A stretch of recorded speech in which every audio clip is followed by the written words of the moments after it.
Amigos, muy buenas noches. Como en otros rubros, en el negocio de la tecnología de la información, hay grandes amenazas al iniciar el sexenio. Vienen nuevas políticas de compras en el sector público orientadas contra la corrupción que necesariamente van a disminuir el ritmo de crecimiento de ese negocio.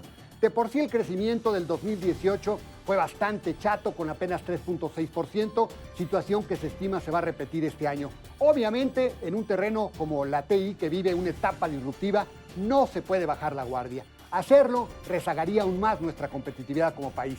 Esta noche nos acompaña Edgar Fierro, director Haldi DC.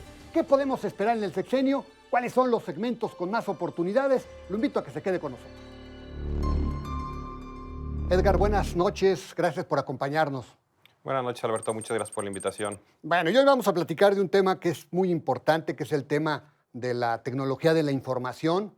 Y pues IDC es un actor que tiene 18 años en el mercado mexicano, una compañía muy consolidada en lo que tiene que ver con pues esta industria tan sofisticada, una industria que vive un momento de disrupción. ¿En qué momento estamos, Edgar, en lo que tiene que ver con tecnología de información? ¿Qué tan bien o qué tan mal estamos? Fíjate que estamos, creo que en un gran momento. Y déjame hacer un poco de historia, porque podemos clasificar la historia de las tecnologías de información en tres grandes etapas. La primera es aquella cuando se dieron a conocer los grandes mainframes, los equipos en donde eran del tamaño de este foro Sí. y solamente los iluminados eran los que entraban con tarjetas perforadas y los operaban. Sí. Esa fue quizá la primera etapa de las tecnologías de información. Los 70s, 80s, ¿no? Los 60s, 60s. 60s.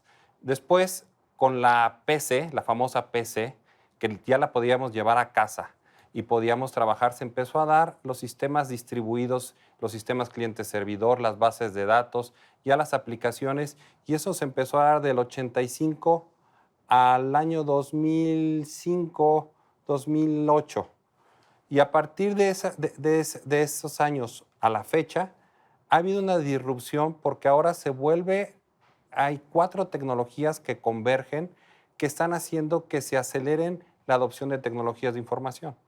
Y esto vuelve a dar un gran impulso para la industria, y eso es la nube, en donde hoy podemos acceder a recursos tecnológicos desde la empresa o desde nuestro hogar, Sí. a recursos que no teníamos ni la capacidad para obtenerlos, ni los recursos económicos, ¿no? Y es muy fácil administrarlos. También la socialización, todo el tema del fenómeno de redes sociales ha venido a que la opinión pública, incluso los mismos productos, se generan a partir de lo que se está opinando y se está generando en todas las redes sociales. Tercero, el gran cúmulo de información o big data o analítica. ¿Por qué? Porque finalmente hoy estamos viendo información que es estructurada, es decir, que reside en los sistemas de información dentro de las organizaciones, pero mucha información que es no estructurada, y esa puede ser esta misma entrevista, porque es un video, imágenes, opiniones en las redes sociales, fotografías. Entonces, toda esa información que es no estructurada, al momento de analizarse con la información estructurada, empieza a generar un conocimiento distinto. Y tercero, la movilidad. Hoy, por ejemplo, estamos analizando el futuro de las formas de trabajo. ¿Por qué? Porque ya no es común, o estamos viendo más comúnmente que la gente se traslada, que trabaja de su casa, que trabaja de los cafés, que trabaja de estos sitios en donde comparten recursos. Y entonces estamos viendo esa gran movilidad que quizá los smartphones o las tabletas o las PCs o la conectividad te está proveyendo. Entonces, esa tercera plataforma que ya tiene cerca de 10 años, está dando un nuevo impulso a la industria. Edgar, ¿y estamos avanzando, la inversión está avanzando al ritmo que se requiere dada esta disrupción en nuestro país? Sí y no. ¿Por qué? Porque está creciendo a un porcentaje mayor de lo que crece la economía. Sin embargo, tecnologías de información está inmerso en cada uno de los sectores productivos. Si ves al sector financiero, cuando queremos bancarizar y extender quizá los medios de pago a una mayor población, ahí lo que utilizan son recursos tecnológicos. Cuando vemos el sector salud, que queremos dar un mejor servicio a los ciudadanos, a los pacientes. Podemos rastrear todo su expediente. Ahí lo va inmerso las tecnologías de información. Vemos al sector productivo. Hoy, por ejemplo, vemos casos en México de empresas que producen tequila, que producen vino, que ya están instalando sensores, no solamente para tener una mejor producción, sino para predecir cuánto van a poder vender y maximizar sus ingresos. Entonces, ya estamos viendo cómo esta tecnología está en los distintos sectores. Sin embargo, el crecimiento, desde mi punto de vista, sigue siendo bajo. Bajo. Y más bajo, sobre todo, vi unas estadísticas que ustedes hicieron y, bueno, hasta 2017 crecíamos, ¿qué? 10%, ¿no? Y creo que ya el año pasado crecimos sobre 3% y este año están proyectando más o menos algo parecido, ¿no, Edgar? Sí, estamos proyectando un crecimiento para este año del 4%. A 4. Del 4%. Sin embargo, hay que destacar... Pero ya nada que ver con el 10, ¿no? Nada que ver con los crecimientos que teníamos quizá en los últimos 2, 3 años. Sin embargo, lo que se está estancando son aquellas tecnologías que son de esa segunda generación. Lo que estamos viendo que están creciendo a tasas muy importantes siguen siendo estas soluciones que son las que La están... nube, ¿no? Por ejemplo. La ¿no? nube en México está creciendo a una tasa del 35% No, bueno, año qué contra barbaridad. año. Ajá. Hoy los servicios que mayor crecen son tener infraestructura dentro de tu empresa, dentro de las startups. No hay todo este movimiento de startups en México no puede ser posible que se dé si no acceden a recursos tecnológicos en la nube, a un costo que lo puedan costear, que lo puedan pagar. Ahora, en la nueva etapa que estamos viviendo, cambio de gobierno, etcétera, entiendo que hay un temor de la industria porque finalmente el gobierno no está todavía tomando decisiones y se ha caído la inversión del sector público. ¿Qué tanto va a prolongarse esto? ¿Qué tanto va a afectar el crecimiento de este año, Edgar? Es correcto.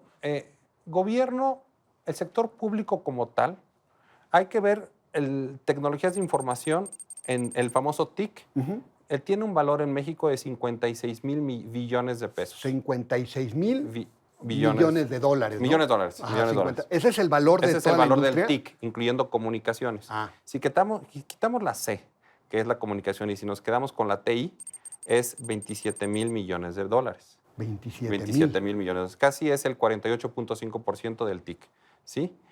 Gobierno, bueno, si ese TI quitamos el sector consumo, es decir, todos los que compramos smartphones o tablets o impresoras, es casi el 50% quitamos el sector consumo y otro 50% es el empresarial. Es el empresarial. De ese empresarial, el 20% es gobierno. Ajá. Y vemos una reducción cerca del 30% del gasto que va a tener gobierno asociado a las tecnologías de información. Esto es un valor estimado de 500 millones de dólares.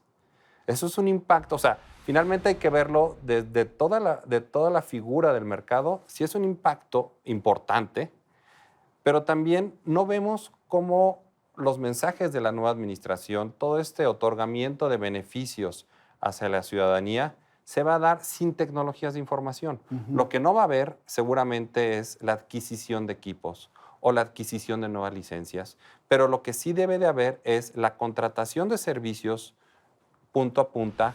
¿Para qué? Para una mejor administración de los recursos que le van a dar a la población, una mejor administración de estas becas que le van a dar a los jóvenes o a los adultos mayores. Entonces, se tiene que apoyar de las tecnologías de información. A pesar de eso, sí vemos una contracción de ese 20%. Esto es en aras de la austeridad, ¿verdad? En aras de la austeridad. Hablando. Pero ¿no tiene riesgos, Edgar, el que, por ejemplo, el gobierno federal no compre equipos y no se esté modernizando? ¿O cuáles son los riesgos para nuestro país? Porque al final de cuentas, pues el sector gobierno es fundamental para todos, ¿no? Desde luego. El riesgo está en no comprar y no contratar servicios. Creo que la mezcla va a ser no va a comprar, no va a adquirir, debe de incrementar la contratación de servicios, debe de incrementar la maximización de los recursos que hoy en día tienen instalados en el sector público y eso va a requerir asesoría, administración de terceros, quizá mayores aplicativos dentro de los mismos equipos, mejores configuraciones.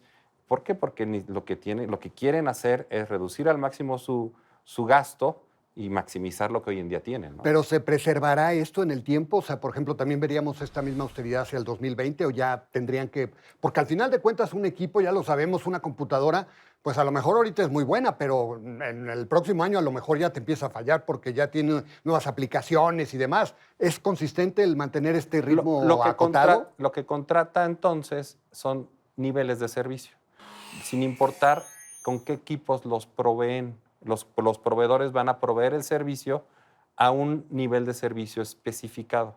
Y entonces el proveedor es el que se va a encargar de hacer la renovación de los equipos, de la renovación de las licencias y va a entregar el servicio.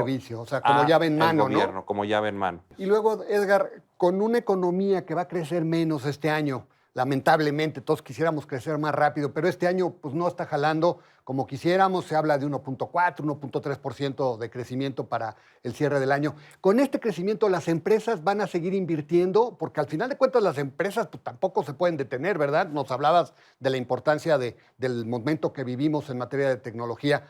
¿Cómo estás viendo el comportamiento de las empresas privadas? Qué interesante, porque efectivamente nosotros hacemos consultas de manera periódica a lo largo del año con las principales organizaciones en México. Y lo que estamos observando es que los presupuestos de operativos, es decir, de la continuidad de su negocio, están tratando de disminuirlos. Pero aquellas empresas que están siendo líderes en las distintas industrias, afortunadamente lo que hemos encontrado es que el rubro de innovación, el rubro de buscar nuevos modelos de negocio, nuevos modelos de servicio, los están manteniendo. A lo que va la fecha de este año, ¿no? Pues Edgar, muchas gracias. Te agradezco mucho la oportunidad que nos has dado de platicar esta noche, ¿eh? Muchas gracias, Alberto. Gracias, siempre un gusto. Edgar Fierro, todo un especialista, una institución en lo que tiene que ver con este negocio de las tecnologías de información y él es el director general de IDC. Muchas gracias. Gracias. Gracias, Edgar. Buenas noches. Es obligado que el proceso de transición termine rápido para que la toma de decisiones en lo que son las nuevas inversiones en el terreno TI no rezaguen la competitividad país. Por parte de la iniciativa privada hay procesos como por ejemplo la transición hacia la nube que no pueden esperar. Se espera un buen crecimiento en logística y servicios, también en manufacturas y un poco menos en el ámbito financiero. Como quiera, no podemos darnos el lujo de parar. Lo invito a la próxima semana, aquí ya a la misma hora, con más nombres y nombres. Hasta entonces.